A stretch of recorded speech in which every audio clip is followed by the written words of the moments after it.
Good morning, Centennial. At this time, would you please stand for the Pledge of Allegiance?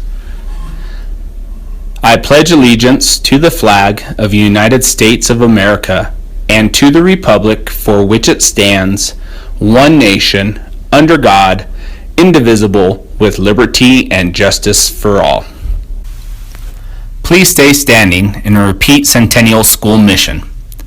Within a challenging and joyful learning environment where relationships come first, Centennial Middle School will leverage quality teaching, character education, and a rigorous curriculum to inspire a lifetime of learning. Thank you. You may now be seated. Welcome back to CTMS News. Today's date is Friday, October 27th, 2023. I'm Kate. I'm Jasmine. And I'm Holly. Happy birthday today to no one at Centennial. Week. Monday, celebrities. Tuesday, costume day. Wear a Halloween costume. Wednesday, Harry Potter house. Thursday, teachers, students swap. Students dress like their teachers and teachers dress up like their students. Friday, fictional Friday. Dress like your favorite book, movie, TV show. Our sign of the week this week is Happy Halloween. The sign of the week is Happy Halloween. Happy Halloween. Stuco will be hosting our first activity night on November 3rd from 5 to 7 p.m. The theme is Black and White Ball. Teacher of the Year nominations have begun and will run through November 6th. Nomination information can be found on the school district website or at the front office. Nominate a teacher of yours today. Simply scan the QR code or fill out a form to have your favorite song played. Take a photo. You should plan to take your picture on November 9th. Okay. Thank you to Miss Curtis, the Montrose Public Library, and Brandon Moe for organizing such an amazing author visit. Our journalism team was able to catch up with him and learn more about this writing process. Check it out.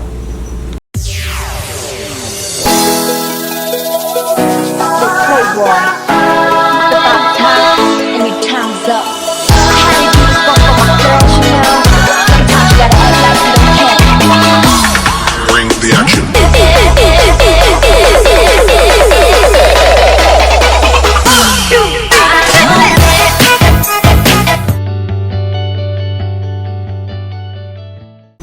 Thank you so much for sitting down to interview with CTMS. What is your advice for aspiring writers? Okay, for aspiring writers, I would say it's really important to read a lot and write a lot. When you read, pay attention to how your favorite authors build their scenes and tell their stories, and then practice writing your own scenes. And in general, write what you're most passionate about, write what you're most interested in, and that'll lead to some of your best work. How long does it usually take you personally to write a book now that you're more experienced? It takes me about 5 months if I was looking for an average time.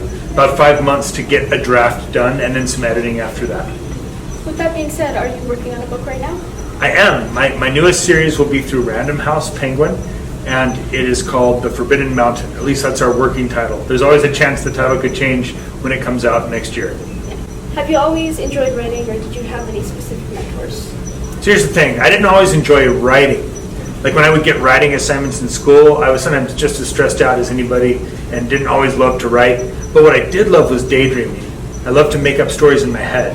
And it reached a point where the stories in my head seemed cool enough that I was like, okay, I'm going to have to get good at writing if I ever want to share these. And so then I became someone who began to really study writing. And my main teacher or mentor was actually just my favorite authors. I would pay attention to how my favorite authors wrote and use that as a pattern or example on how I could improve. So do you typically plan your books, and how do you fight writer's block in that kind of sense? I plan my books by daydreaming about the story until it's exciting enough that I want to tell it. Yeah, on mentors, there was one author named Orson Scott Card who wrote Ender's Game. He gave me some really good advice early in my career.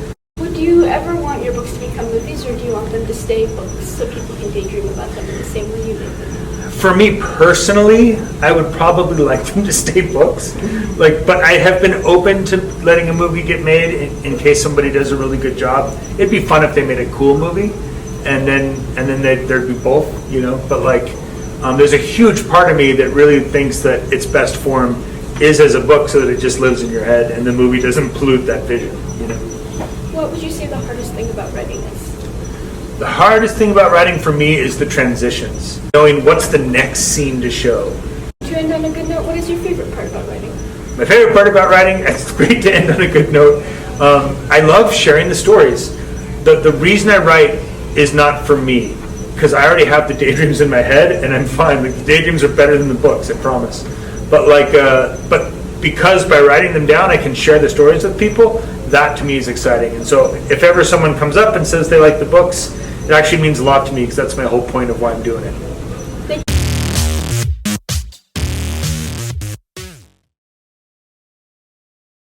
News. See you Monday, Centennial, and have a great day.